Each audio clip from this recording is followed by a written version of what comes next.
Welcome to MarshWatch, the Great Lakes Edition, Webinar 2.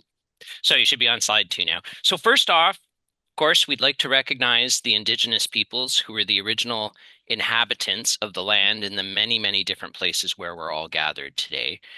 We won't attempt to identify all the many dozens, perhaps hundreds of different communities, but we encourage you, of course, to learn more about the peoples who originally occupied the lands where each of you is currently located. And of course, we very much hope that through birds and a shared love of nature, that we can all come together in a spirit of respect and reconciliation. So I'm Doug Tozer. I'm Director, Waterbirds and Wetlands at Birds Canada. And with me today is my longtime friend and colleague, Kathy Jones, who is volunteer manager and biologist here at Birds Canada. Both Kathy and I really love wetlands and the wildlife that lives in them. So we're very much looking forward to our time with you during this second webinar of the Great Lakes edition of MarshWatch. We have a lot to cover, so we're going to dive right into it in just a few moments. If you're looking for a more formal, detailed introduction to the program, then please watch or rewatch the beginning of Webinar 1, which gives an overview of everything. Webinar 1 is now available as a video on the Great Lakes MarshWatch webpage by going to the bottom of the page where the videos are listed. And the website is up there on the screen. Also, a reminder that on the Great Lakes MarshWatch webpage, there are some other videos and additional information that we do not cover in the webinars. So, such as a video that explains how to submit a checklist of your observations to Birds Canada's Nature Counts data platform. And there's also another video that introduces birding basics, such as how to use binoculars and where to find good bird guides and stuff like that. So you find these two videos that I'm talking about under the resources tab on the right-hand side of the Great Lakes MarshWatch webpage. And that's, of course, the link that's up there on the screen. As a quick reminder, the program consists of 5 biweekly webinars, and in between each webinar, we encourage you to visit a wetland of your choice to practice your bird and frog identification skills and to submit a checklist of your observations using Birds Canada's Nature Counts open data platform. Although the visiting wetlands and submitting the checklists, of course, is entirely optional and completely up to you. We're obviously in webinar 2 as I speak. In webinar 1, 2 weeks ago, amazing that 2 weeks went by that fast, we learned 8 bird groups, which we'll use to narrow down each bird species we learned by first placing them into one of those groups. And then we also learned 8 bird and 4 frog species in webinar 1. This week, we'll tackle another 23 bird species and 1 frog species. It sounds like a lot, and it is, but we're going to build things up carefully with a good foundation, just like we did in webinar 1, and we hope that the approach works well for you. So we'll dive right in here. First, here we go. These are 2 fairly easy ones to start. So we're going to cover two species in one here. You'll very likely recognize these as swans, given their massive white bodies, as big or bigger than a Canada goose. We'll do them together because they're quite similar, but easy to tell apart. They're both in our duck-like bird group because they look like ducks and they swim around on the water most of the time. Sometimes both species tip up to get water plants from below the surface, which is one of our defining features for duck-like birds. The key to tell these 2 swans apart is in the bill color. So bright highlighter orange in mute swan on the left for its bill, and an all black bill in trumpeter swan on the right. But be aware of tundra swan, a 3rd species which migrates through southwestern Ontario in early spring and again in the fall that some of you might encounter. Certainly not all of you, but some of you if you're in southwestern Ontario. And tundra swan looks a lot like trumpeter swan because they both have black bills. But tundra swan usually has at least some yellow on the base of the bill, as you can see in the insets on the right. Whereas trumpeter swan never has any yellow on the base of the bill. Now, I think you can see my cursor. In this inset here, trumpeter swan in the middle, it looks like it has a little bit of yellow here, but that's actually supposed to just be its nostril. I think it's supposed to be this little part of the bill here, maybe. No yellow at the base of the bill on trumpeter swan, like tundra swan always has a little bit here. Sometimes the yellow can be just a little bit like this one here under its eye, or it can be more yellow or anything in between. But there's always some yellow at the base of the bill on a tundra swan. You never get any yellow on the base of the bill. A trumpeter swan. It's a little bit tricky because trumpeter, tundra, they both start with T and they both have black bills, but it's all about the yellow at the base, the lack of yellow on trumpeter. Here's another duo that's not too hard to get onto. You'll very likely recognize these two birds as gulls because they're about the size of crows. They're mostly white with gray backs and they have black wingtips.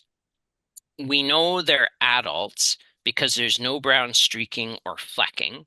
Like the white is pure white. There's not any messy stuff on the white part. And if we could see their tails, they would be completely white. You can't see the tails on either of these two birds, but if you could, they'd be pure white. And pure white tail is a sure sign of an adult gull. You'll remember we said that the color of the bills and the legs would be important for gulls. We said that in webinar 1. So here you go. Herring gull on the left has pink legs. Ring-billed gull on the right has yellow or yellow-green legs. Most people just call them yellow, but they really are kind of yellow-green.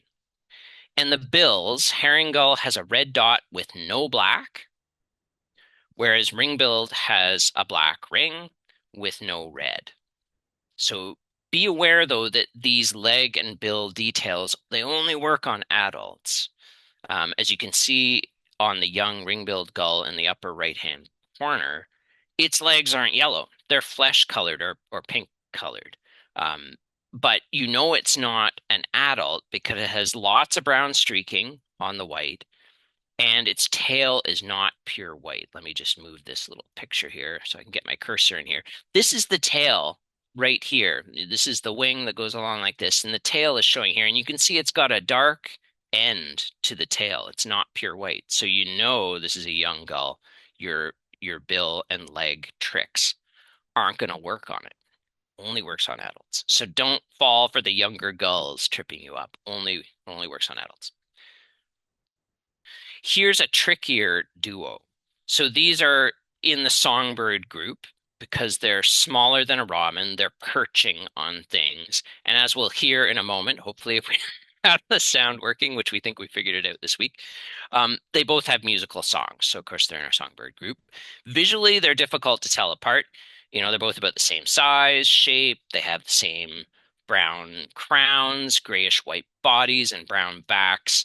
The difference visually is that the swamp sparrow on the left has a solid gray front with no streaks. There's no streaks in here at all. It's just, there's sort of some faint stuff, but nothing, obvious in the way of streaks. Whereas the song sparrow on the right has bold, dark brown streaks, as well as that large brown dot in the middle of the chest. So you got these bold streaks and you got this really dark spot here right in the middle. Luckily, these two species sing a lot and the songs are quite different. So that really helps. So let's listen to them. Hopefully, the song of swamp sparrow, it's a slow, uniform, lazy rattle or trill. Like to me, it sounds like it doesn't even really want to be singing. It's like, oh, I have to sing. I'm going to do it. I'm lazy. So here we go. Hopefully this will work. Yes. All right, hold on. Let me get my cursor back. Let's play that again.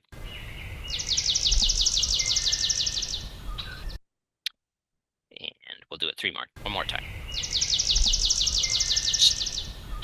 So the trill, it's all on one level. It's all the same speed. It doesn't speed up or slow down in, one part versus the other. It's just all the same, lazy all the way through. Whereas the song sparrow, it starts with 2 or 3 clear notes, followed by a jumble of various other notes. So to me, you'll hear it in a sec, but it sounds like do, do, do, do.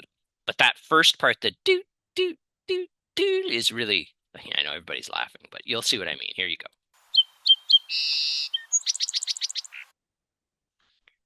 Play it again here. See what I mean? It's like do, do, do, do, and then off it goes. And like there's a fair amount of variation in individual songs in song sparrows, but it's always the same pattern. Doop, doop, doop, doop, doop, doop, doop. You got those first two. Let's play it again because it's such a great song. They always do the introductory 2 or 3 notes and then off they go into some jumble.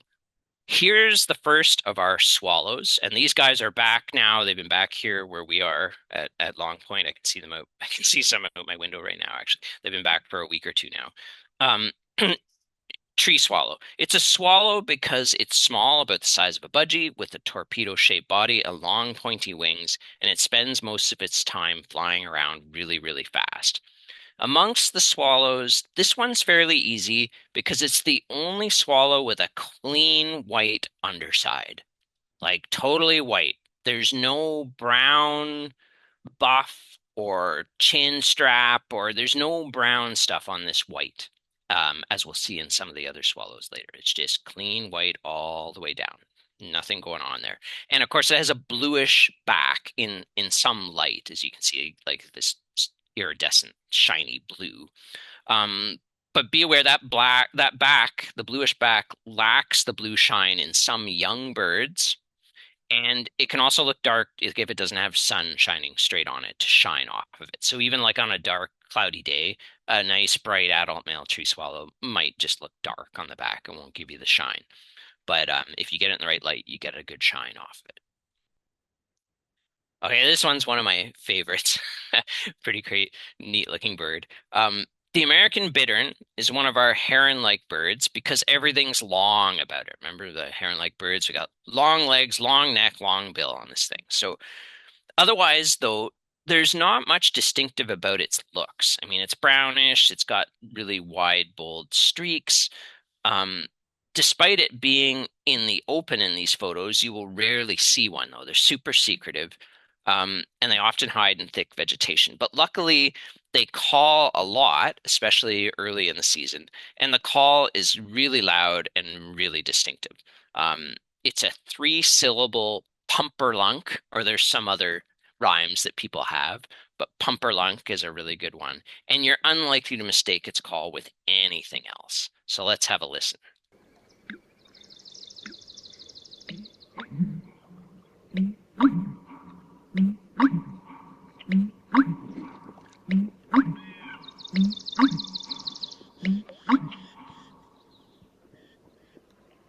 And they're super loud, so the sound will carry a long way. Like if it's calm, you could hear this a couple kilometers away sometimes if you've got just the right conditions. It have to be super calm, but and it, like I said, let's play it again. It's such a great call. Like I say, you're unlikely to confuse this with anything else.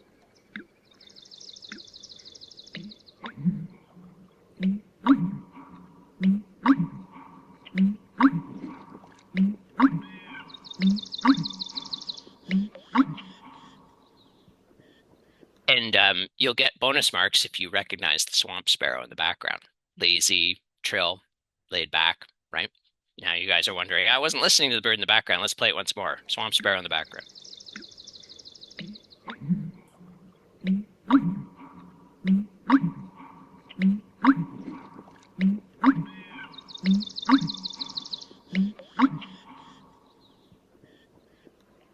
Okay, let's go on to our next one here. Okay, here's the only species we're learning that does not fit into any of our 8 bird groups. In other words, it's not a duck-like bird, heron-like bird, swallow, songbird, etc. It doesn't fit into any of those. It's the belted kingfisher. It's about the size of a blue jay or so, and in some ways it kind of looks like one too, in that it has a crested look and lots of blue. You can see the crested head on the bird on the left, although it sometimes keeps its crest down and concealed, as you can see with the bird on the right. So it's not always got its bad hair up like the one on the left does. Otherwise, it's dark blue on the back, has a dark blue head, and a thick dark blue band across the upper breast. Plus, it has this big, thick, dagger-like bill. The females have an added touch of rusty color, rusty brown color on the front, which the males don't have, which you can see in the bird on the left. It's female on the left, male on the right. A rare instance where females are more brightly colored than males, which is really interesting and fun. It has a fairly unique rattle-like call that it often gives when it's disturbed. So it's a good one to get familiar with because they are sit and perch hunters. They perch on branches, like the one on the left is, and watch the water. And then if they go down and get fish in the water. So you often don't see them, but they'll flush. And when they flush and fly away, they give this rattle-like call. And the call, you often hear it without seeing them, and it tips you off that they're nearby. So let's listen to it. So if you can, there's not much, it's just sort of you have to get it in your head, but it's just that quick rattle kind of, you can almost feel the annoyance. Like, you've wrecked my whole morning of fishing and I have to fly to the other side of the river kind of thing. Okay. Sorry, I didn't mean to play it again, but let's go on to the next one. All right. Here's one of our raptors. Um, as we can see by its big, broad wings, which makes its head and its body look relatively small. Plus, it has a strong, hooked bill. I mean, you can look at this. Look at the vicious hook on the end of the bill on this bird on the right. Key features to look for with Osprey is its brown and white patterning, including a solid dark brown back, thick dark brown line through the eye, and an all black bill with that vicious hook. And when it's gliding straight, it often pulls its relatively thin, pointy wings back with a characteristic crook at the wrist, a helpful pose to remember on a flying bird. And you can sort of see that here with this bird at the top right. You kind of get this zigzag look. Um, and the bird, when it's flying, it often looks thin, graceful, and elegant to me, whereas other raptors give a thicker, chunkier look. These guys always look really like, they're really good shape. They're not chunky, um, as opposed to the look you might get from like a red-tailed hawk or something that just looks not quite as elegant. Okay, here's the last of our three raptors that we're going to learn. We did bald eagle in webinar one, and we just did osprey, and here's the third one, the northern harrier. It also used to be known as marsh hawk before the name was changed to northern harrier. We know it's in our raptor group because of its big broad wings, which make its head and body look relatively small. One often sees this species low at eye level as it hunts over marsh vegetation. They fly just about, 3 or 4 feet above the vegetation, which is a lot lower than most raptors when they're hunting. The adult females are brownish with dark streaks below, as you can see on the bird on the far left, whereas the adult males are completely different. They're whitish below with a powder blue or grayish head and back, as you can see on the bird on the far right. And the young birds, like the birds of the year, which you can see in the bottom middle, they have solid bright orange below without the streaking of the adult females. So you can see this is the female here on the left, and it's got sort of this lighter brown with these streaks. But here's a young bird with sort of this richer orange color without the streaks in it. The best feature for identifying this species, however, is the large conspicuous white rump, which is visible from quite far away, and all ages and sexes have the obvious white rump. And so you can see the white rump on this middle bird here, like right across at the base of the tail. And you can see that from like the other side of the marsh, like from a long way away in your binoculars, it'll show up. And it also often holds its wings in a dihedral, or in other words, it holds its wings up in a V shape up over its back when it glides, as you can see with the adult female on the left. The wings aren't straight across. One's slightly up and the other one's slightly up. So you get that V look. And you can pick that up far away when you get the bird in your binoculars too. So any raptor with a white rump, a slight dihedral, and flying low over a marsh is very likely to be this species. Okay, so that was a fair amount of material to cover. So let's take a mini break here to circle back and review what we've learned so far. We looked at 3 pairs of similar species shown across the top of the screen and 5 species on their own across the bottom. The swans are in our duck-like group because they look like ducks and swim on the water. They're fairly obvious as swans due to their massive all-white bodies. The key difference between the 2 swan species is that mute swan has a highlighter orange bill, whereas the trumpeter swan has an all-black bill and never has any yellow on it like tundra swans do if you're in southwestern Ontario where you might see tundra swans. The two gulls are in our gull and tern group because they're about the size of crows, are mostly white with gray backs, have black wingtips. The key difference between these two gull species is that herring gull has a red dot on the bill and pink legs as an adult, whereas the ring-billed gull has a black ring on the bill and has yellow or yellow-green legs as an adult. The two sparrows are in our songbird group because they're smaller than a robin, they perch on things, and they have musical songs. The swamp sparrow has a solid gray front and a slow, uniform, lazy trill for its song. And just let me get rid of the box. We'll listen to it again here. Swamp sparrow song.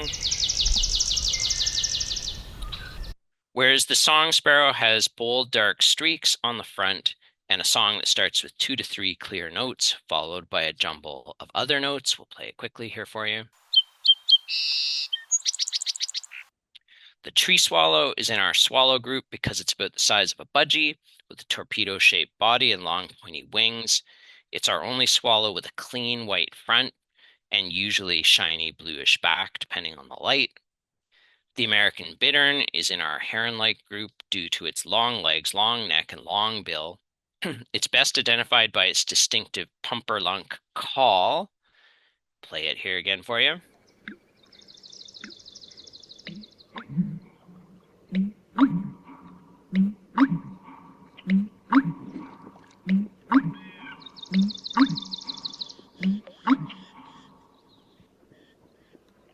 The belted kingfisher doesn't fit within any of our bird groups, but can be identified by its blue jay size, long dagger-like bill, blue head crest, blue back, and thick breast band. And of course, it has the nice little rattle call. Do it again one more time. The last two, the Osprey and Northern Harrier, are in our raptor group because they have big, broad wings, which make their heads and bodies look relatively small. Plus, they have strong, hooked bills. The Osprey is clean white below with a thick brown line through the eye. The Northern Harrier is most easily identified by its big white rump and the slight dihedral when it flies. Okay. So now the rest of the bird species we're going to cover in this webinar are a pile of duck-like birds. 10 ducks and a grebe and a cormorant. So there's 12 marsh species in total. It's a lot, but remember for the ducks that most of them migrate through the Great Lakes right now. We're right in the thick of it. And then their numbers dwindle later on. So we're going to deal with all of them now so you're familiar with them while they're around and you're going to be seeing them. But also remember that the males are fairly distinct and boldly colored, so that will help us as well. Okay, let's start with the grebe. So you know it's a duck-like bird because it's nearly always seen swimming in the water and it dives under the surface quite a bit. The bird is distinctive for being essentially tailless with a thick, short, whitish bill with a thick vertical black stripe and a bright eye ring to match. So, I mean, it's like wee little body with this huge head and this really distinctive, bright pied bill on it. Really quite distinctive. Otherwise, there's nothing much to report with the body. I mean, it's brown throughout, but no bird we'll see even comes close to the unique look of its face.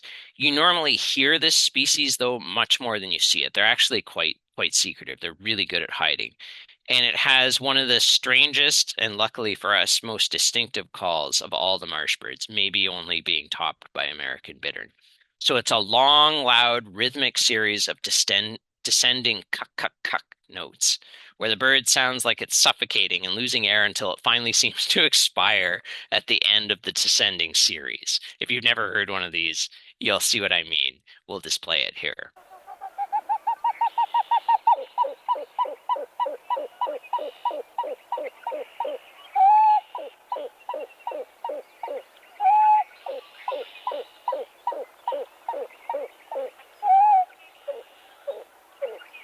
So you can see what I mean. Like it literally sounds like somebody's got hands around its neck and it's suffocating, running out of air.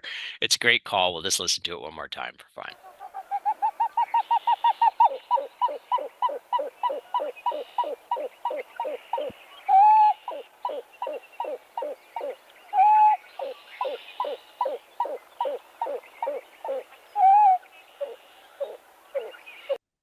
And like American Bittern, like it's really loud. It carries a long, long way. So you'll hear this from like the other side of a big marsh from far, far away if the conditions are right. Okay, the cormorant. This is double-crested cormorant. It's one of our duck-like birds because it's nearly always seen swimming in the water and it dives under the surface quite a bit as well. The adults are typically almost entirely black, but some can show brownish tones as well as adults. The young birds are light brown or beige over much of the body. The diagnostic features are the bright orange skin around the chin and eyes and the long, straight, hooked bill. It often holds its head tilted up almost at a 45-degree angle. It's really like that's often how it holds its head. It can actually be a really good clue as to that it's a cormorant, especially if it's a distant bird. And it often stands around holding its wings out to dry, as you can see on the leftmost bird here. This is a typical pose where they hold their wings out like this. Okay, now for the ducks. Remember, we got 10 ducks. We'll break these down by ducks that dive and ducks that tip up, which are also called dabbling ducks. So dabbling ducks are tip up ducks, same thing. So we've got 3 diving ducks and 7 tip up or dabbling ducks to deal with. We'll start with the 3 divers. So these 3 kind of look similar because of their white and dark patterns. So we'll do them all together. At the far left is Bufflehead, which is best identified by its large white head patch. And to me, it kind of looks as if the head is a pie graph with a quarter of it taken up by the big white patch. So, here's a pie graph. You got the white in the top corner here. Its head kind of looks the same to me, like it's got a quarter white and the rest is black. Um, in the center, we have common goldeneye, which is best identified by its small teardrop-shaped white face patch. So that's this drop here.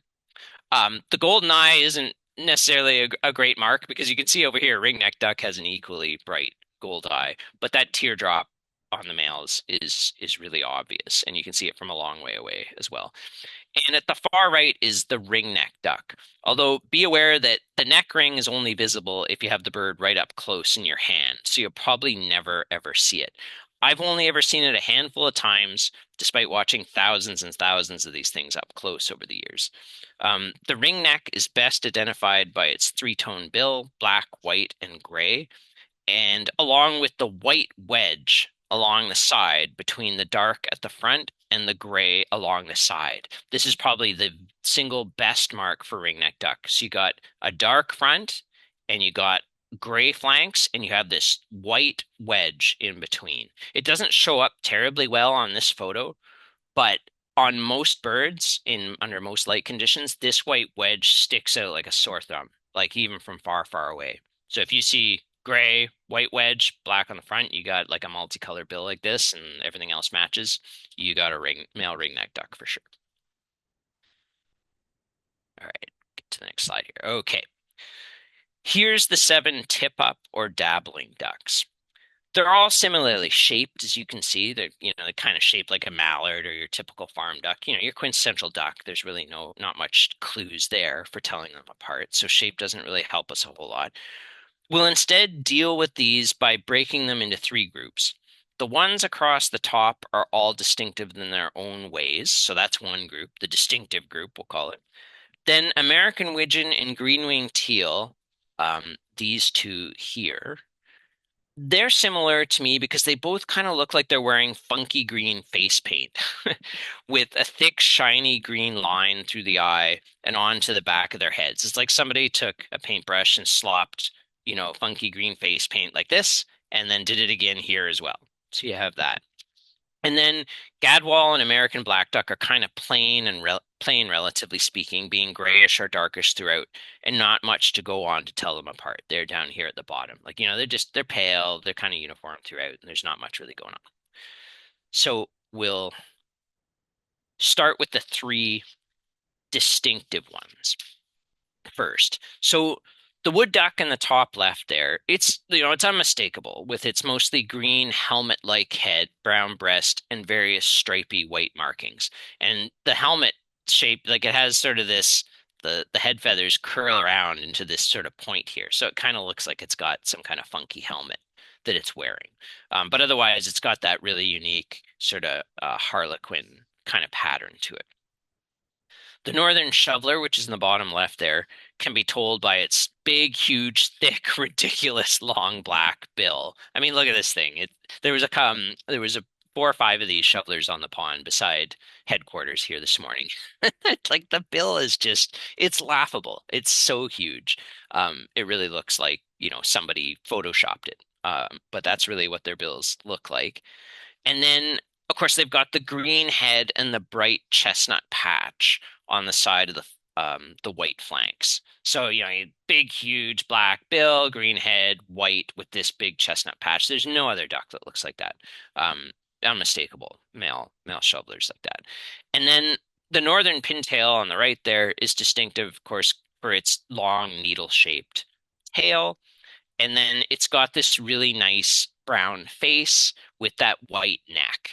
So you get this long sliver of white that comes up like this, and you got this nice brown face, and you got the needle shaped tail. So those three are like super distinctive just for their own reasons. Here's American Wigeon on the left, these two photos, and then green-winged teal, these two photos on the right, with their funky green face paint through their eyes and onto the back of their heads. The American Wigeon is distinctive with its reddish-brown body, and it has this nice pale, dipped in ink bill. You got this it's kind of like a bluey gray color, and then it's got this really obvious black tip to it. It really looks like somebody dipped it in black ink. And there's an obvious white patch and black rear end to it. So you've got black here, and then there's white here. And that white and black rear end combo really sticks out from a distance. Like it's a super good mark on Wigeon. Right. And it also has an obvious white or creamy patch on the top of its forehead. So in this photo, it kind of looks white, but down here you can see it's kind of creamy colored, this part here. The green-winged teal can be told by its grayish body and obvious vertical white line on its side. So it's reminiscent kind of the wedge on a ringneck duck. You got this vertical white line. You can see it down here on the bottom one too. And that shows up like from far, far away. Great mark. It also has a creamy wedge at the rear end that can be a helpful mark. It's not very easy to see on the top photo here because it's kind of behind vegetation, but you can see it really well on the bottom photo down here. Okay, and here's Gadwall and American black duck, both of which are kind of plain, relatively speaking, being grayish or darkish throughout. Gadwalls are intricately patterned with gray, brown, and black. And it's really a beautiful pattern. I mean, you can see here on this one on the bottom left, it's got these nice kind of round things, and then they get smaller and sort of, it's almost like somebody drew this with an ink pen or something. And then they also have an obvious black rump patch. You can see it here on this photo at the bottom. Plain Jane kind of gray duck, but here the black rear end really shows up. And from far away, you really see that quite easily. And there's not really much else to go on. Plain gray, black rump patch, that's all you've got with Gadwall, unless they're up close like this one and you can see the vermiculations and stuff, but just kind of gray, black rear end. American black ducks are dark, dark brown, almost black on their bodies, with a contrasting pale, light brown head. So dark, dark, dark body, but the head looks lighter than the rest of the body. Same with this bird. You can see dark, dark, dark body, but the head's lighter.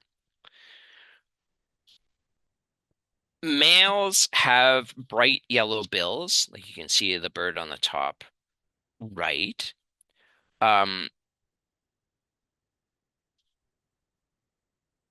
We said we wouldn't deal with female ducks, but we're going to make two exceptions here. Female American black ducks look almost identical to males, like the body doesn't really give you any clue at all, but they have darker olive green bills, so be aware of that. This is a female down here at the bottom. You can see sort of like an olive green bill, whereas the males have bright yellow. That's the only difference really that you can tell in the field. Be aware that female mallards look very similar to both male and female American black ducks, but female mallards are lighter brown overall and almost always have some orange in their bills, even if it's just a little.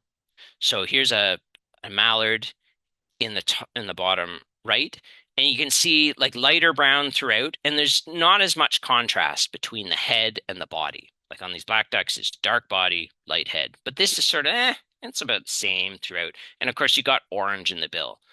Um, American black ducks never show any orange in their bills. It's always dark green olive on a female and bright yellow on a male. You never see any orange. So if you got orange in there, it's probably a female mallard. So don't fall for the female mallard thing. Also be aware that American black ducks and mallards hybridize quite commonly.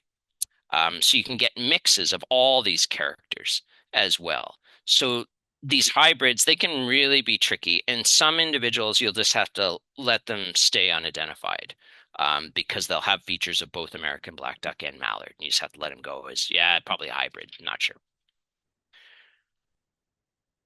Okay. So let's try and review all 12 of the duck-like birds we just covered. At the top in the middle is the grebe and the cormorant here. Pied-billed grebe is distinctive for being essentially tailless with a thick, short, whitish bill with a thick vertical black stripe and a bright eye ring to match. Double-crested cormorant, typically almost entirely black, but some can show brownish tones, and the diagnostic features are the bright orange skin around the chin and eyes, and the long, straight, hooked bill, and almost always has its head sort of cocked at that 45-degree angle. Down the left side are the three diving ducks we covered. Bufflehead is best identified by its large white head patch, which looks like a pie graph to some of us. Common Goldeneye by its small teardrop-shaped white face patch, and ringneck duck by its three-tone bill, black, white, and gray, along with the white wedge along the side between the dark at the front and the gray along the side. So got your large white head patch on the bufflehead, teardrop shape on the face on your common Goldeneye, and got your white wedge here between the dark at the front and the gray at the back on ringneck duck, and you got the three-tone bill, gray, white, black. Then we looked at 7 tip-up or dabbling ducks. There were the 3 distinctive ones, northern pintail at the top right, up here, um, told by its long needle-shaped tail, along with its brown face and that white neck with that nice little sliver of white that comes up beside the brown face. Wood duck at the bottom right, down here, which is unmistakable with its green helmet-like head, brown breast, and various stripy white markings. And northern shoveler down here at the very bottom, told by its huge, thick, long, black, ridiculous bill, green head, and that bright chestnut patch on the side on the white flanks.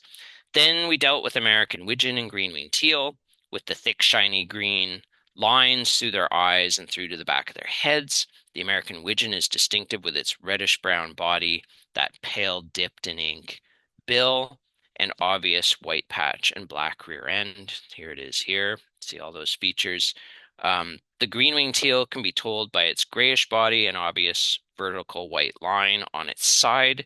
And it also has a creamy wedge at the rear end that can be a helpful mark. You can see that in here. And finally, Gadwall and American black duck. Gadwall are patterned with gray, brown, and black and have an obvious black rump patch. American black ducks are dark brown, almost black on their bodies with a contrasting pale light brown head. Males have the bright yellow bills, and the very similar females have darker olive green bills. This is a male that we're showing here with its bright yellow bill. And the very similar female, yeah, and they never have, sorry, they never have any orange on their bills though, like female mallards do. That's with the black duck. Okay, we'll deal with only one frog today, the American toad. All toads are frogs. And so it's pretty easy to recognize it. as it gives a long, seemingly never-ending high-pitched trill. The trills can go on for tens of seconds. The recording you're about to hear goes for about 15 seconds, but the individuals can go for nearly double this with one call. So here we go. It's a very entertaining call. I always kind of chuckle when I hear these guys.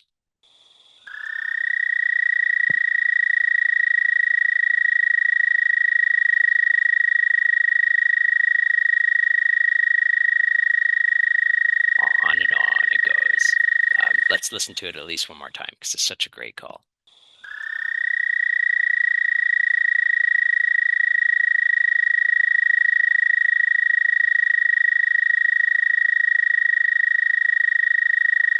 I'm not sure why, but when I hear it, I usually think of one of my kids giving like a raspberry, like as long with a competition with their siblings to see who can outlast the other or something like that. So that's the American toad. All right, let's see if I can get to the last slide here. So, okay, so quiz time now, followed by some informal discussion and time for questions, hopefully. And not to worry, these quizzers are for just for fun, no pressure at all. We're not going to pay attention to the marks or anything. It's just for fun and learning. I'm now going to turn things over to Kathy, who will explain how the quiz is going to work. And that brings us to the end of the formal part of the webinar. So I think we can stop recording now too, Kathy.